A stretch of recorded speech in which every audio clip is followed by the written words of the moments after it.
And hello guys, once again, welcome back muli sa ating channel. Ito po yung host na si Chloe TV ay muling magbibigay ng panibagong reaction video.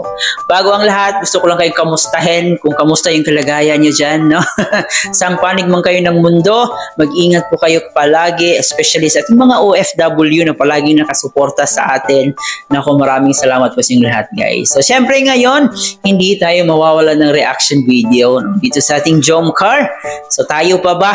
Actually, naka-absent po tayo kahapon, wala po tayong reaction video, so babawi po tayo ngayon, no? Bibigyan po natin ng reaction video itong live ni Papa Joms, kung saan nga po ay may iniinda pala siyang sakit, may karamdaman pala si Papa Joms ngayon, kaya mamaya ay malalaman natin kung ano yung iniinda niyang sakit, no? Actually, hindi naman siya totally gaano ka big deal, pero as supporters, syempre nag-aalala po tayo, no? At as a solid Jomcar fans, syempre palagi nating inaabangan yung kanilang mga uploads, kumbaga yung life story nila palagi nating inaabangan. Kaya nakakalungkot din na malaman natin na meron palang iniindang sakit itong si Papa Joms. At dito nga po sa kanyang live din po guys ay muli na naman siyang nanawagan sa kanyang mga bashers, no? Grabe talaga yung bashers, walang katapusang pangbabash. Parang araw-araw may pangbabash. Parang tanghalian, hapunan, agahan na yung mga bashers natin.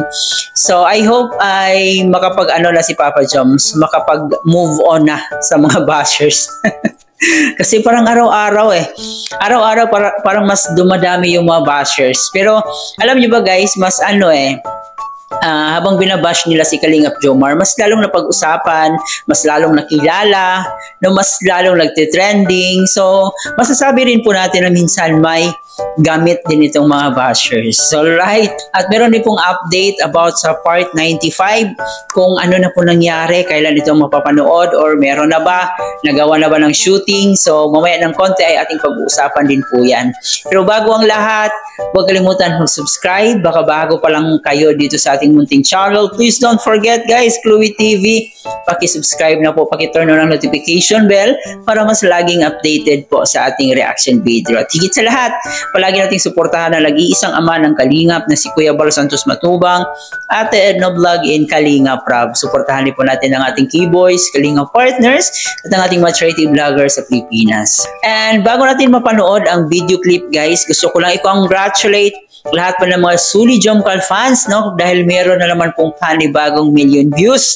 And kung di tayo nagkakamali, correct me if I'm wrong na lang, parang 56 video na po ng Jomcar ang merong million views. Okay? So congratulations po sa inyong lahat. Kaya naman ngayon, panoorin na muna natin itong video clip at saka tayo magbigay ng ating opinion, reaction pagkatapos. Wala talaga guys, wala naman maidudulot yan. I mean, wala naman po maidudulot ang bashing guys. Pero sometimes, kung mapapansin nyo po, minsan nag-ano kami, or hindi po ako masyadong nagpaparamdam. Yun, no? Hindi naman ako sobrang naapektuhan ng mga bashing, mga ganyan din. Hindi naman ako naggalit or what na parang nagpapa-epekto sa kanila. Minsan, lang din. Tipo, yun, pinoprotektahan lang din natin ang mental health natin. Diba? Then, balik ulit. Kailangan ng episode 95, ayun ako. Tingnan natin guys, kung kailan pa nga bang episode 95. Ang alam ko, kami guys, nakashoot na din partly. Alam ko, puputaktin na naman ako ng basher, lalo kung makita nila wala pa ako sa diet. Kaya yun, sabi ko, hindi mo na nga ako magla-live.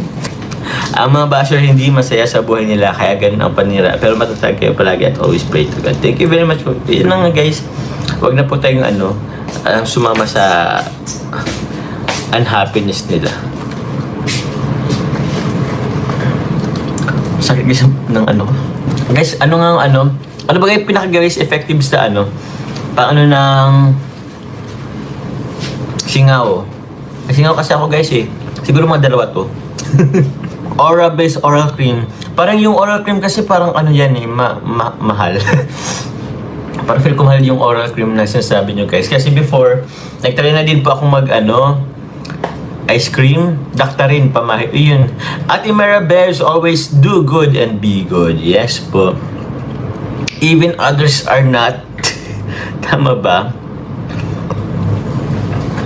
Yes po. Baking soda. Mag-vitamin C ka anak para di ka nagkakasingaw masakit yan. Yes po. Actually po, literal po, vitamin C din talaga need nito. Masakit ang singaw. Ano po siya, very uncomfy po lalo pag kumakain. So yun. Vitamin C pag may laso. Ano pong laso? Ang alam ko dito, Bactidol gargle din.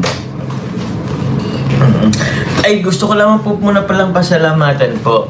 Tawas or asin. Betadine kaso mahal. O nga po guys, mga mahal kasi. Vitamin C as in Carla. Sheesh. Of course guys. Maya po magkita ulit kami. Kasi meron po kami mamaya. Actually, naman na po kami kagabi. Nagkausap naman. Lalo kay Kuya Nel. So yun. Team Genetics, shoutout po sa inyo. Namiss ka kasi ng mga bashers mo, Jones, pag di ka nakita nagla-live. Feeling ko nga, baka nga yung mga basher pa yung love na love ako ng mga basher, guys, ha? Aminin nyo.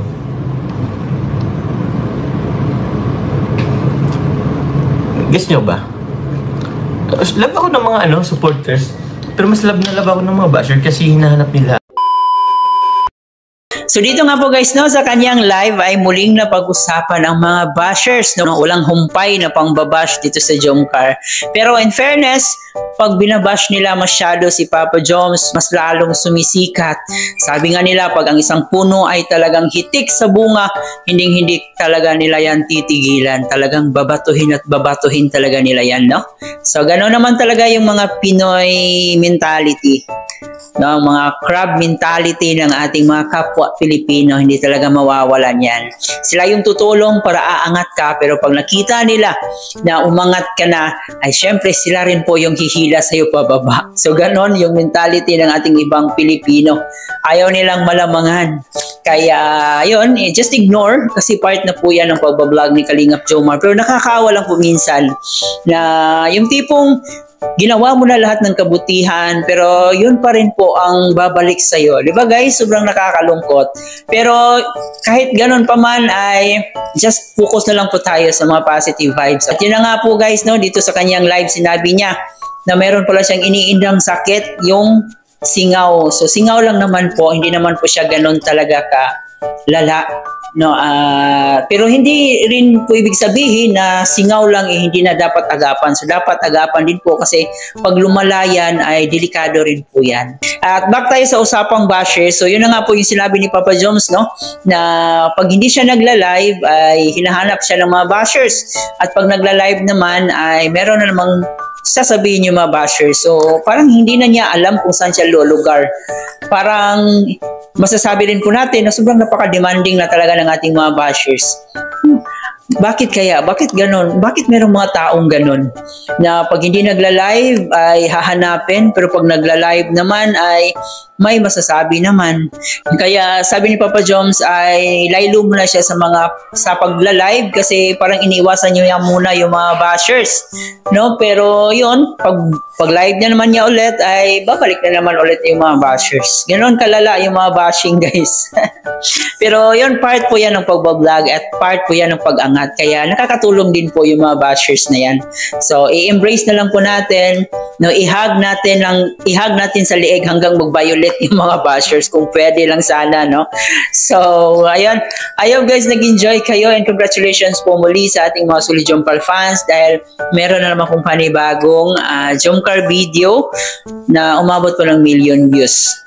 So, ayun, tulad ng sinabi natin, parang 56 video na po ata ang nagkaroon ng 1,000,000 views. Kaya congratulations guys at sa lahat po ng nagmamahal ng Jomcar. At yung part 95 naman po ay kasalukuyan po daw ang sinushoot pero hindi pa po daw tapos at hindi po alam kung kailan ito maipalabas sa YouTube channel ni Kalinga Prab. Kaya antay-antay na lang po tayo kung kailan ito, and I know naman and we know naman na patuloy pa rin po ang Jomcar sa pagpapakilig sa atin. Huwag po kayong mag-alala kasi hindi pa po yan mawawala. Okay? May aabangan pa po tayong practice reading sa part 100. So yun po aabangan nating lahat.